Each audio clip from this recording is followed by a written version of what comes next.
At my son's funeral. His wife told me I couldn't sit in the front row, so I stood up and exposed her affair to everyone. Subscribe to see more stories like this. Let me know in the comments where you're watching from. I watched my son walk through the front door of my Beacon Hill mansion, his expression unreadable. Our weekly dinners had become increasingly strained over the past year, but I maintained the tradition. Stubborn, perhaps, a trait William inherited from me. Mother, I have news. He wouldn't meet my eyes as he poured himself a scotch, his father's brand. At 45, William had his father's stature but my sharp features. The divorce 5 years ago had hollowed him out, left him wary of connection.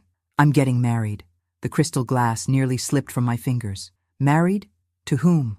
Her name is Vanessa Collins. She's a clinical psychologist, Stanford educated. How long have you known her? I kept my voice neutral, though alarm bells were already ringing. 6 months. He finally looked up, defiance in his eyes.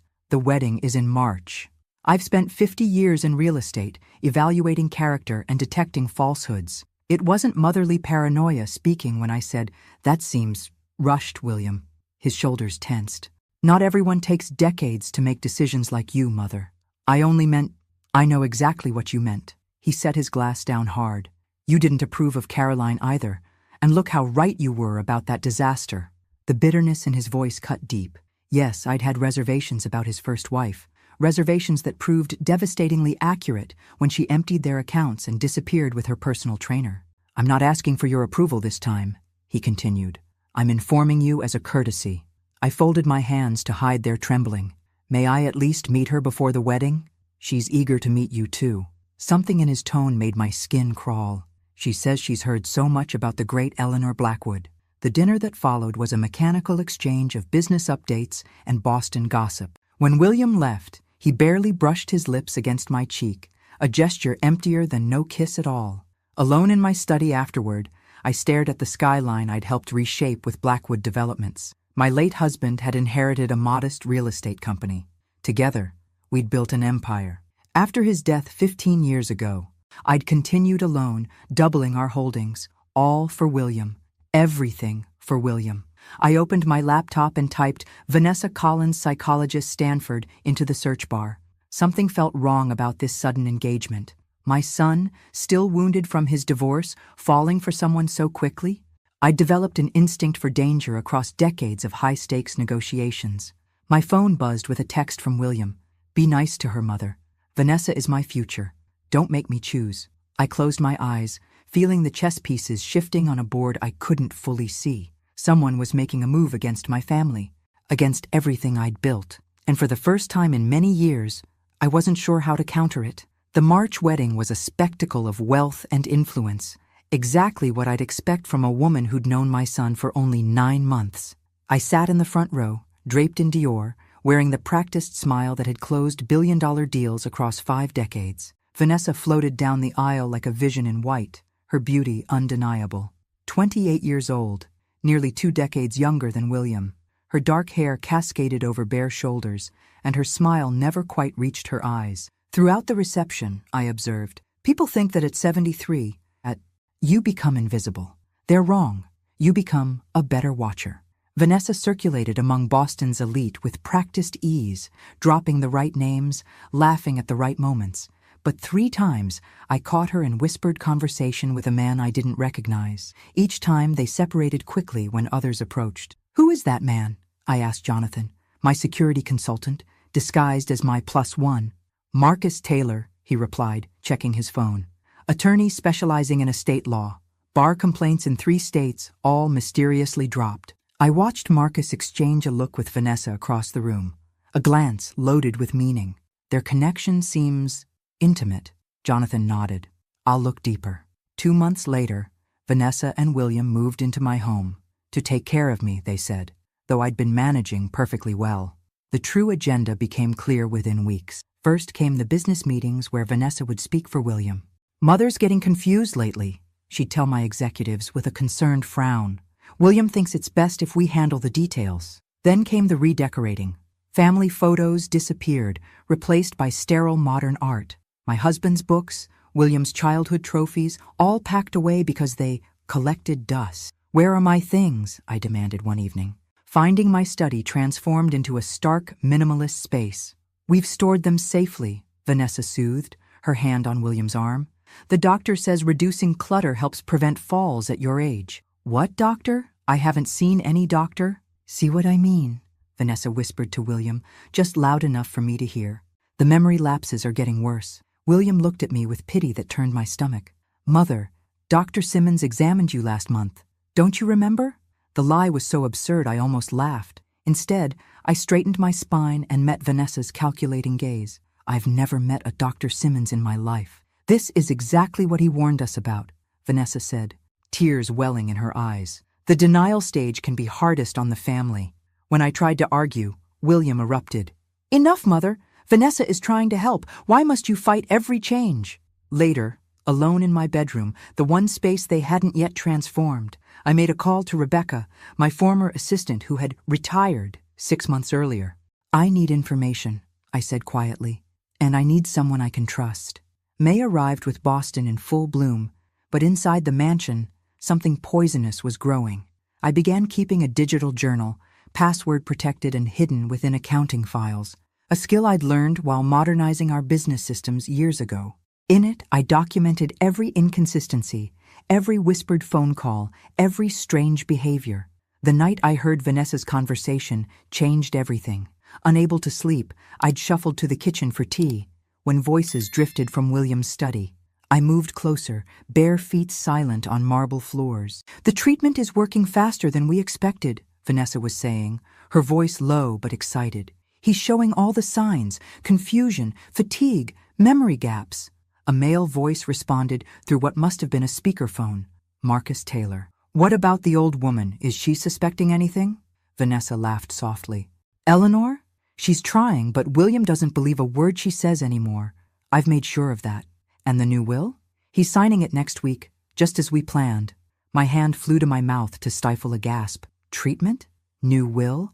I retreated silently to my room, heart hammering against my ribs. The next morning, I studied my son across the breakfast table. Dark circles shadowed his eyes. His hands trembled slightly as he lifted his coffee cup. When had he begun looking so ill? "Are you feeling all right, William?" I kept my tone casual. Before he could answer, Vanessa appeared, placing a hand on his shoulder. "Just working too hard. Right, darling?" William nodded, but his eyes seemed unfocused. When he stood to leave, he swayed slightly. "Perhaps you should see Dr. Bennett," I suggested, naming the physician who'd cared for our family for decades. "William already has excellent care with Dr. Simmons," Vanessa interjected smoothly. "No need to bother your old friend." That afternoon, I called Rebecca from a burner phone I'd asked my housekeeper Martha to purchase. "I need to meet James Holden," I said when she answered. "The former financial crimes detective?" "Eleanor, what's happening?" "I believe my son is being poisoned." Silence stretched between us before Rebecca responded. "The Westfield Gardens. 2 o'clock tomorrow. I'll arrange everything." James Holden was a compact man with watchful eyes and a reputation for discretion. We met in a secluded corner of the botanical garden where the burbling fountains would mask our conversation. "Mrs. Blackwood," he said, "Rebecca briefed me on your concerns. I understand you believe your daughter-in-law is drugging your son and manipulating his finances." "I know how it sounds," I replied, clutching my handbag. "But William has changed, physically, mentally, and there are calls, meetings with a lawyer named Marcus Taylor." James nodded, taking notes. "Has your son always trusted this woman's judgment over yours?" "Never. That's what's most alarming. William and I built this business together after his father died. Now he doesn't consult me on anything."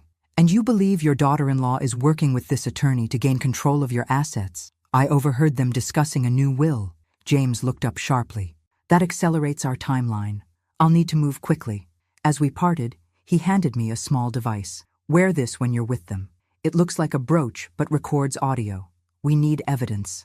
I pinned it to my blouse, a cold weight against my chest, lighter than the dread settling in my stomach, but heavy with purpose. July brought stifling heat and the confirmation of my worst fears. James Holden sat across from me in a nondescript hotel room, spreading photographs across the bed. "Vanessa Collins isn't who she claims to be," he said, pointing to surveillance images. "She meets with Marcus Taylor 3 times a week at this motel outside Cambridge. The photos showed Vanessa embracing Marcus in ways no married woman should embrace a business associate. But it was the next set of images that stopped my heart. These were taken 4 and 6 years ago, James continued, placing older photographs beside the recent ones. Different names, different cities, same modus operandi. 2 elderly men, both looking frail and confused, with a younger Vanessa by their side. Death certificates, probate records. Both men died of apparent heart failure within a year of marriage. Both left everything to their new young wife. No charges were ever filed. My hands shook as I arranged the evidence. Have you been able to verify the Stanford credentials? Fabricated. Expertly, but definitely fake. She's never been a licensed psychologist. I gathered the materials into a leather portfolio. I need to show William. Tonight. Back at the mansion, I found my son in his study, looking gaunt. I'd rehearsed what to say, how to present the evidence compassionately but firmly. William, there's something you need to see. He looked up, his eyes yellowed and unfocused. Mother? What is it? I sat beside him, opening the portfolio. It's about Vanessa. She's not who you think she is. As I explained, showing him the photographs and documents, his expression shifted from confusion to anger. These are obviously doctored, he snapped, pushing the portfolio away. You've always been jealous of any woman in my life. William, please, look at the evidence. She's been meeting with this lawyer. My wife is entitled to legal counsel. His voice rose, color flooding his pale cheeks. You've never accepted her. Never given her a chance. She's poisoning you, I said desperately. Look at yourself. You're sick, William. He stood abruptly, swaying slightly. The only toxic presence in my life is you. The study door opened, and Vanessa appeared, concern perfectly arranged on her beautiful face. Is everything all right? I heard shouting. William gestured to the scattered photos. Mother has hired someone to follow you, to fabricate evidence against you. Vanessa's eyes widened, tears immediately welling. She rushed to William, clutching his arm. Why does she hate me so much? Pack your things, Mother, William said coldly. I want you out of this house. This is my house, I reminded him, standing my ground. Built by your father and me, and left to me in his will, William countered. Legally, I can evict you. Vanessa sobbed theatrically into William's shoulder. I looked at my son, my brilliant, strong son, now a puppet dancing on his wife's strings. William, I said softly, something is very wrong. Please, get tested for toxins. For just a moment, doubt flickered in his eyes. Then Vanessa whispered something in his ear, and the moment passed. Goodbye, Mother, he said, turning away. As they left the study, I caught Vanessa's expression over her shoulder, the tears instantly gone, replaced by a cold smile of triumph. August arrived with a suffocating heat wave. Relegated to the east wing of my own home, I maintained communication with my allies through Martha, my housekeeper of 30 years and the only staff member Vanessa hadn't replaced. Dr. Bennett is here to see you. Ma'am, Martha announced one afternoon. Shall I show him in? Richard Bennett had been our family physician since William was a child. Now approaching 70 himself, he still maintained a sharp mind and steady hands. Eleanor, he greeted me, his face grave as Martha closed the door. James Holden briefed me on the situation. Can you examine William? He won't listen to me, but he might agree to see you. Richard shook his head. Vanessa has blocked my calls, but there's something else you should know. He lowered his voice. Before retiring from the FBI, I specialized in toxicology investigations. My breath caught. You believe he's being poisoned too? The symptoms you've described are consistent with several slow-acting toxins. We need a sample. Blood, hair, even fingernail clippings. That won't be easy, I said. I'm barely allowed near him anymore. That evening, I made a rare appearance at dinner, wearing the recording brooch James had given me. William looked worse, thinner, his movements sluggish. Vanessa hovered, cutting his meat, adding something to his wine when he looked away. A toast, I suggested suddenly, lifting my glass. To family. Vanessa smiled thinly, raising her glass. William followed suit. In a movement I'd practiced all afternoon, I stumbled slightly, bumping the table. Oh, how clumsy of me. In the commotion, I switched William's glass with mine. Hours later, lying in bed, I felt the room spinning.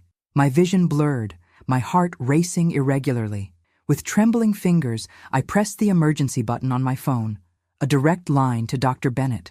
Poison, I whispered when he answered. In the wine. What followed were fragments of consciousness. Richard's voice giving urgent instructions, the wail of an ambulance, white hospital corridors. When I fully awakened, Richard sat beside my bed, his expression grim. Aconitine, he said. Plant-based toxin that mimics heart failure, nearly impossible to detect in standard tests. The wine glass? Being analyzed. The dose wasn't lethal, thankfully, but we have proof now. I pushed myself upright, despite the protest of my muscles. We need to save William. Eleanor, listen to me. Vanessa knows you've interfered. You're in danger if you return to that house. My son is dying, I said, my voice stronger than I felt. I'm not abandoning him. 3 days later, I returned home in a wheelchair, a precaution insisted upon by the hospital, but useful for the image I needed to project. Vanessa greeted me with a solicitous smile that didn't reach her eyes. We were so worried, she said as William looked on, confused.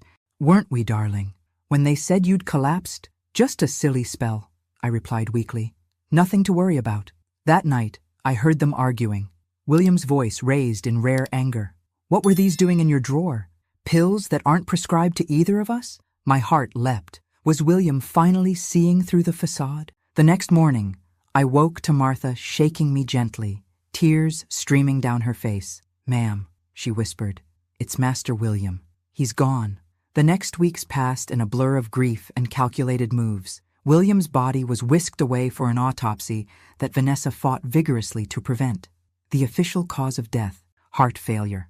No toxicology tests were ordered, despite Dr. Bennett's insistence. I moved through arrangements like a ghost, watching Vanessa play the devastated widow to perfection. Her black designer dresses, her carefully dabbed tears, her trembling hands clutching sympathy cards, all precisely calibrated for maximum effect. Martha became my eyes and ears in the main house, reporting Vanessa's frenetic activity, meetings with bankers, late-night calls with Marcus, documents being shredded by the boxful. She's moving quickly, James warned during our clandestine meeting in a church garden. Liquidating assets, transferring funds offshore. Once that money leaves the country, it's gone. The funeral is tomorrow, I said. Then the will reading immediately after. Are you prepared for what that will says? James asked gently. I nodded. William changed it. I have no illusions about that. We need more time to build the case. The FBI is interested, but they need concrete evidence of criminal intent. Back at the mansion, I found Vanessa in William's study, my husband's study before that, sorting through papers. Planning your escape? I asked from the doorway. She didn't even flinch. Planning for my future, Eleanor. Something you should have done better. My son is barely cold. Your son, she said, finally looking up, made his choice. He chose me, and now everything he built, everything you built, is mine. You killed him, I said simply. Vanessa smiled, unruffled. Grief makes people say terrible things. Perhaps it's time we discussed moving you to a facility better equipped for someone in your condition. I'm not leaving this house. The decision isn't yours anymore. She held up a document. Medical power of attorney. William signed it last month. I can have you committed for evaluation if I believe you're a danger to yourself. I stepped back, my hand gripping the doorframe for support, not from weakness, but to stop myself from lunging at her. The funeral is at 11, Vanessa continued, returning to her papers. Try to be presentable. And Eleanor, I've arranged the seating. You'll be in the back, with the distant relatives. That night, alone in my room, I removed the backup hard drive I'd kept hidden in a hollowed-out copy of Pride and Prejudice. Every recorded conversation, every photograph James had taken, every medical report, all copied and secured. I opened William's last birthday card to me, running my fingers over his handwriting. To the strongest woman I know, he'd written. You taught me that battles aren't always won by those who shout loudest, but by those who plan furthest ahead. My son had been brilliant before Vanessa clouded his mind. He'd learned strategy from me, patience from his father. I would honor him with both. The morning of the funeral, I dressed carefully in a black Chanel suit that had witnessed 30 years of business triumphs. I pinned my silver hair into a severe bun and added a single strand of pearls, a gift from my late husband. Martha helped me with my shoes, her eyes red from crying. Mrs. Blackwood, she whispered, whatever happens today, I'm with you. I squeezed her hand. Thank you, Martha. After today, everything changes. The weight of the recording device in my pocket felt like a weapon, which, in many ways, it was. The church was filled with Boston's elite, politicians, business associates, socialites, most of whom knew William only superficially. I watched from the vestibule as they greeted Vanessa, murmuring sympathetic platitudes while eyeing her black Valentino dress that hugged her figure inappropriately tight for a widow. I entered last, leaning on a cane, a necessary support after my collapse rather than a prop. Heads turned, conversations paused. I made my way slowly toward the front, where Vanessa stood beside the closed casket. She moved to intercept me, her perfect mask of grief slipping for just a moment. "Eleanor," she said, her voice carrying in the sudden quiet, "I've saved you a seat in the 5th row. I know how emotional you get, and we wouldn't want a scene." The implied message was clear to everyone watching. The senile mother, too unstable to be trusted with proper grieving. "My son," I said, my voice steady. "My only child. And you would deny me a place beside him?" "This front section is for immediate family," she replied, her hand on my arm steering me away from the casket. "I'm sure you understand." I understood perfectly. This public humiliation was calculated, cementing her position as William's true family while relegating me to the periphery. "Of course," I said, allowing myself to be led to a seat far from my son's body. I felt the weight of pitying glances as I sat alone, the matriarch displaced. The service proceeded with practiced solemnity. A minister who had never met William spoke of his generous spirit. Colleagues praised his business acumen. None captured the brilliant, complex man I had raised. Then Vanessa took the podium, dabbing at dry eyes with a black handkerchief. "My beloved husband," she began, her voice breaking perfectly on cue. "My partner, my soulmate, taken from me, from us, far too soon." I watched her performance, noting how her gaze occasionally flicked to the side door where Marcus Taylor stood partially hidden. The connection between them was palpable, at least to me. "William and I had so many plans," she continued. "Dreams we'll never fulfill now, but I promise to honor his legacy, to carry forward the Blackwood name with the dignity and purpose he valued so deeply." Her eyes found mine in the crowd, a flash of triumph behind the veil of sorrow. Some people never understood what William and I shared, the depth of our connection. But those who truly knew him, who supported our love without judgment, you know what we meant to each other. The message was aimed at me like an arrow. She was rewriting history in front of everyone who mattered in Boston, painting herself as the devoted wife and me as the disapproving mother who never accepted their love. After the service, we processed to the cemetery. I stood at the edges of the gathering, watching Vanessa accept the folded flag, her shoulders shaking with well-timed sobs. When the crowd began to disperse, Marcus approached her, their conversation just within my earshot as I lingered by a nearby headstone. "Everything's in place," he murmured. "The reading is at 2. By 3, we can start the transfers." "And the old woman?" Vanessa asked, not bothering to look in my direction. "Once the will is read, she's irrelevant. The power of attorney gives you everything you need to handle her appropriately." Their meaning was clear. Once they had control of the assets, I would become an inconvenience easily dispatched. Another tragic accident, perhaps, or a sudden health crisis. As I turned to leave, Vanessa called out sweetly, "Eleanor, the car is waiting to take us to the law office. It's time to hear William's final wishes." I nodded, gripping my cane tighter. Little did she know I had wishes of my own. The law office of Caldwell and Partners occupied the 32nd floor of a glass tower overlooking Boston Harbor. I sat across from Preston Caldwell, who had managed Blackwood legal affairs for 20 years, his expression carefully neutral as he prepared to read my son's final testament. Vanessa sat beside me, her veil pushed back now, Marcus Taylor conspicuously present as her emotional support. 6 other people completed our grim assembly.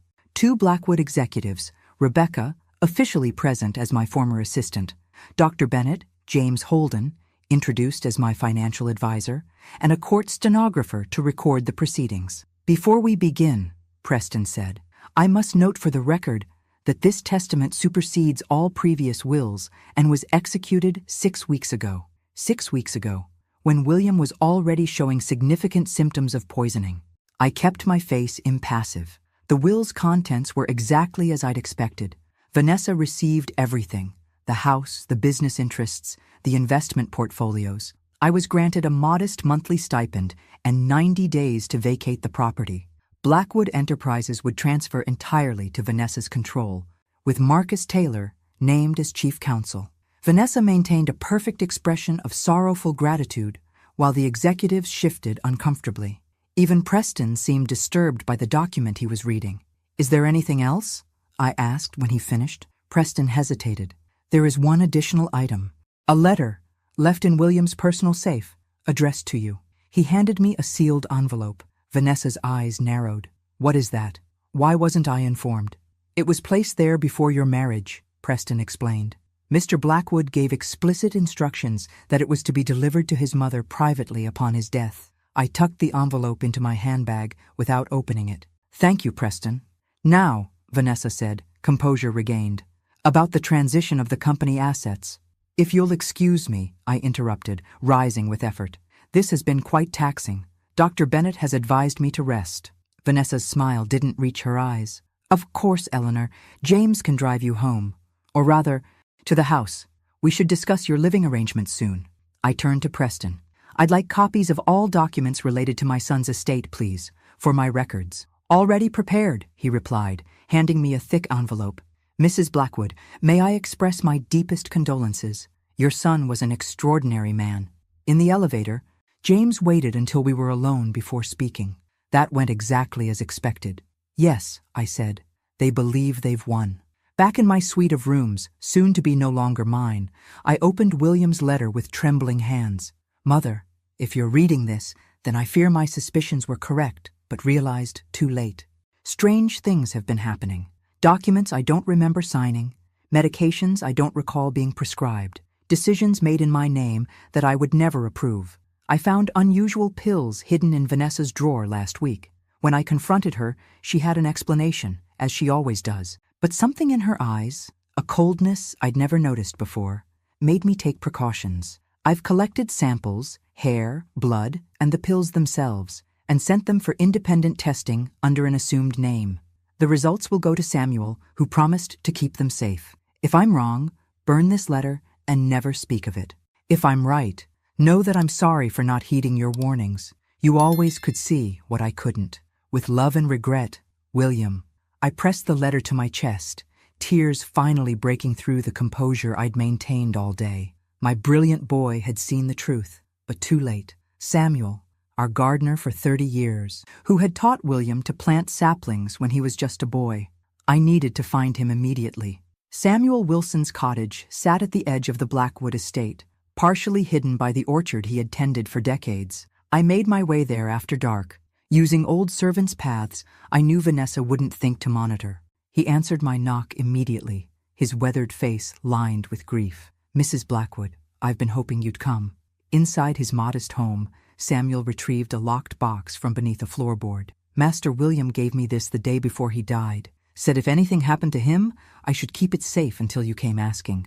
The box contained vials of hair and blood samples, along with a plastic bag holding several white pills. Most importantly, there was a laboratory report confirming what Dr. Bennett had suspected, aconitine, along with several other compounds designed to mimic progressive heart failure. "He knew," I whispered. "Found the pills in her drawer," Samuel confirmed. "Said he was going to confront her again that night, the night William died." The next morning, I called an emergency meeting of what James had started calling my war council. Dr. Bennett, James Holden, Rebecca, and now Samuel. We gathered at Rebecca's apartment, safely away from Vanessa's surveillance. "The FBI is interested," James reported, "especially with the lab results, but they're proceeding cautiously. Vanessa has powerful connections through Marcus, including a federal judge who's blocking the formal investigation." "How long will that last?" I asked. "Hard to say. Weeks, maybe months." "We don't have months," Rebecca interjected. "I've been monitoring the company accounts through my old access codes. They're already liquidating assets. 3 properties sold yesterday at 20% below market value. Fire sales," I said grimly. "They're converting everything to cash as quickly as possible." Dr. Bennett spread several documents on the table. "I've compiled William's medical records from the past year. The progression shows clear evidence of systematic poisoning. weight loss, cognitive decline, cardiac symptoms that appeared suddenly despite his previous good health. "Will it be enough?" Samuel asked. "Not yet," James admitted. "We need more. Specifically, we need Vanessa to incriminate herself." I thought of the recording device I'd worn at the funeral. I may have something. Back at the mansion, I found Vanessa in William's study, now stripped of his personal items and redecorated in her minimalist style. She barely looked up when I entered. "Eleanor, I was just about to call you. We need to discuss your moving arrangements." "That's why I'm here," I said, lowering myself carefully into a chair. "I'd like to request more time." Her perfectly manicured fingers stopped typing. The will was quite clear. 90 days. It's a large house. Surely there's room for both of us. This isn't about space. She finally met my eyes. It's about moving forward, building a new chapter for Blackwood Enterprises without outdated influences. "I built this company," I reminded her, "from nothing, and now it's mine." Her smile was razor sharp. "Perhaps if you'd been more welcoming, things might have been different."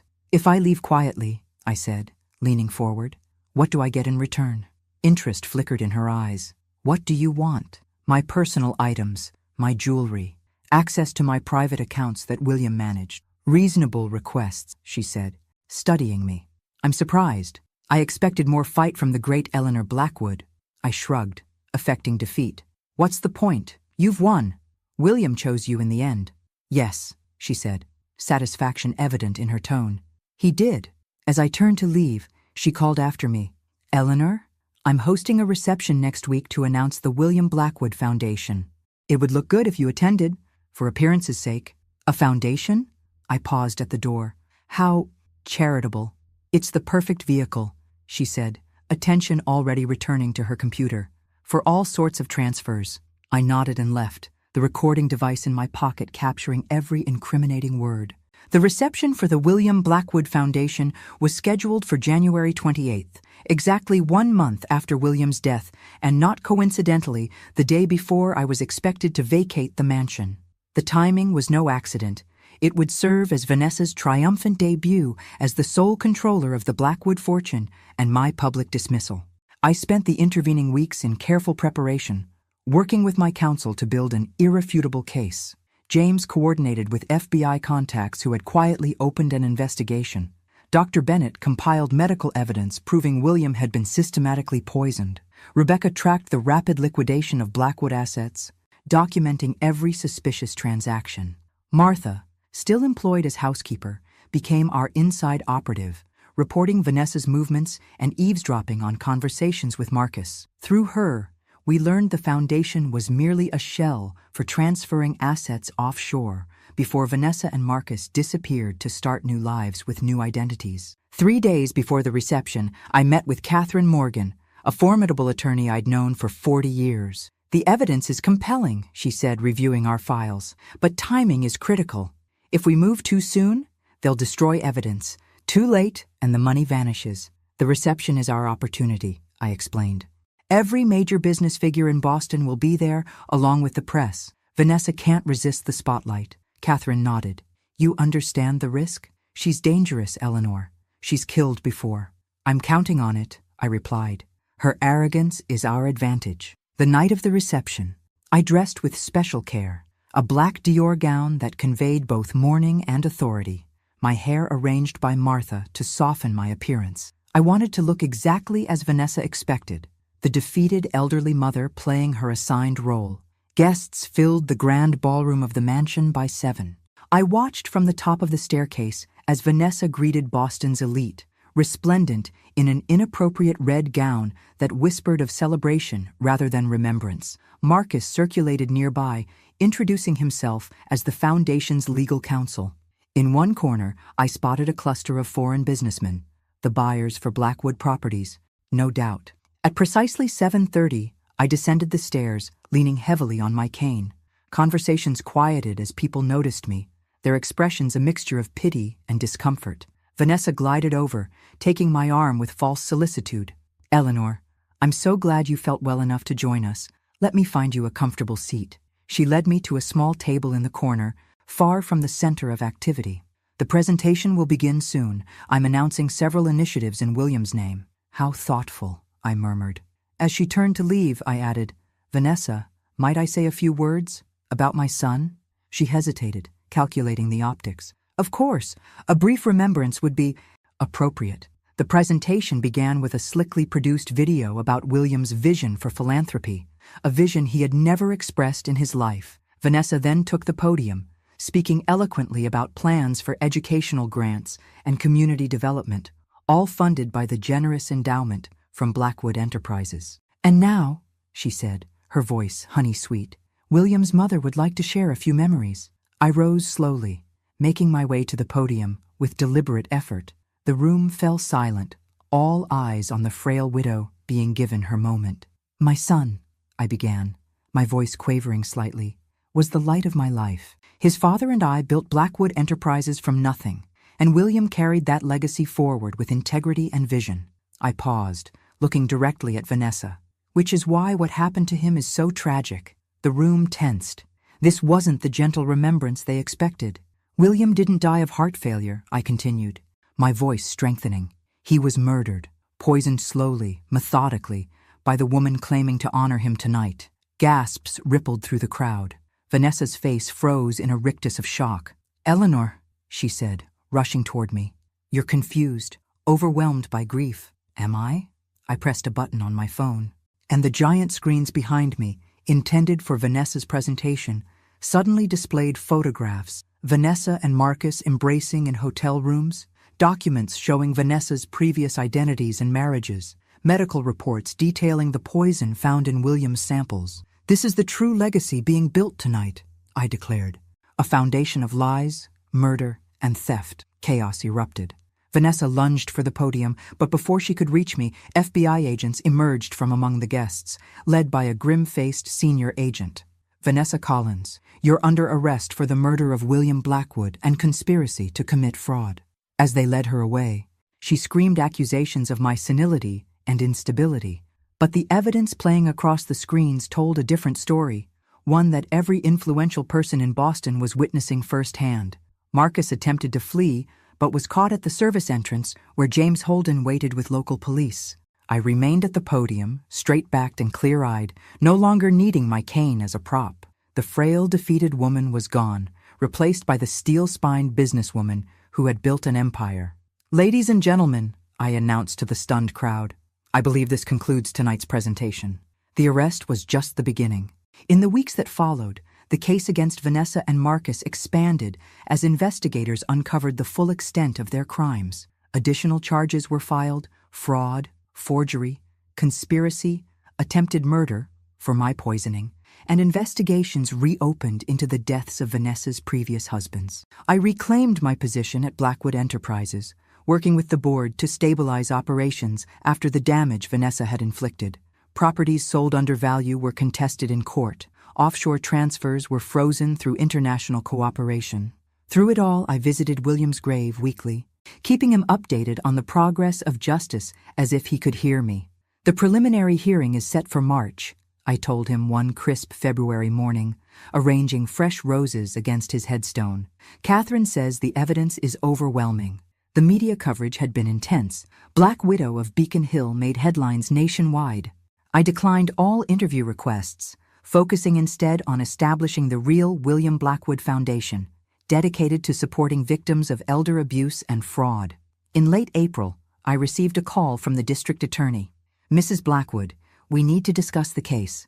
Vanessa's attorney has approached us about a plea deal." The meeting took place in a conference room overlooking the courthouse. Catherine sat beside me as the prosecutor outlined the offer. "She'll plead guilty to second-degree murder and fraud charges in exchange for revealing the location of assets we haven't yet recovered." "And her sentence?" I asked. 25 years minimum." I considered this. "And Marcus? No deal for him." "We have enough to put him away for 40 years. Catherine touched my arm. "It's a solid offer, Eleanor. It spares you a lengthy trial." "I want to see her," I said suddenly, "before I agree." The prosecutor frowned.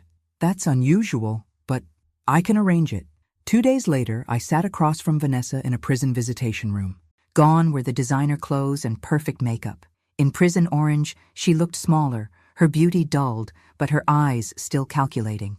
"Eleanor," she said coolly, "come to gloat?" "I came to understand." I replied. Why William? He was a good man. She laughed bitterly. A good man with a billion-dollar company and a trusting nature. Do the math. There were easier targets. None with your empire. She leaned forward. You want to know the truth? He talked about you constantly. Mother built this. Mother always says. It was pathetic. Taking him was like taking a piece of you. The hatred in her eyes was raw, personal in a way I hadn't anticipated. You didn't just want the money, I realized. You wanted to destroy me. Women like you, she spat, born to privilege, looking down on everyone.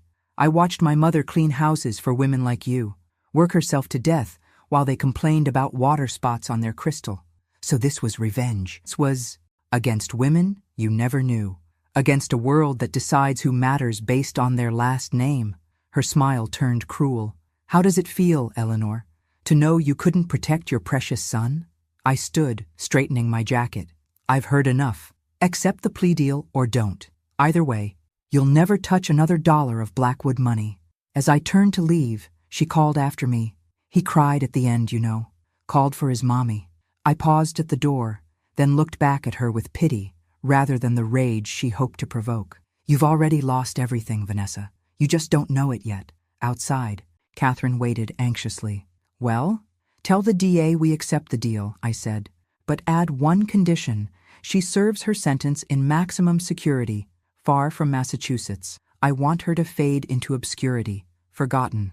That evening, alone in William's study, restored now with his books and photographs, I poured 2 glasses of his favorite scotch, placing one beside his picture.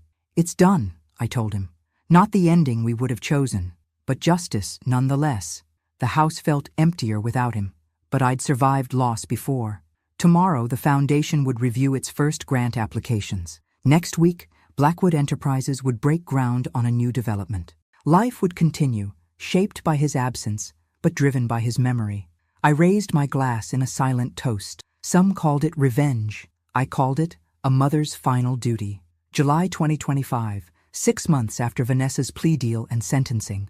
Summer heat shimmered over Boston as I stood on the steps of the newly opened William Blackwood Center for Elder Justice, cutting the ceremonial ribbon amid applause from community leaders and advocates.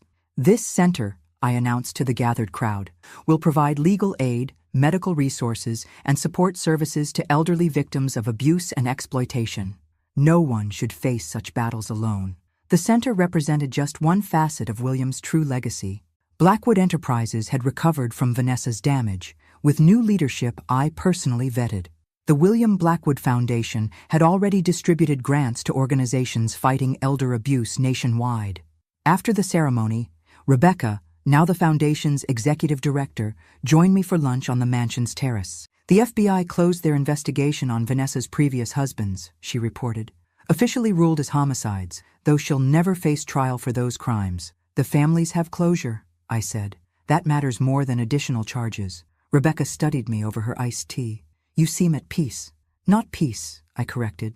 Purpose. The mansion no longer felt haunted by loss. I'd repurposed spaces, creating a library open to community scholars in the East Wing and converting William's suite into a memorial displaying his achievements and passions.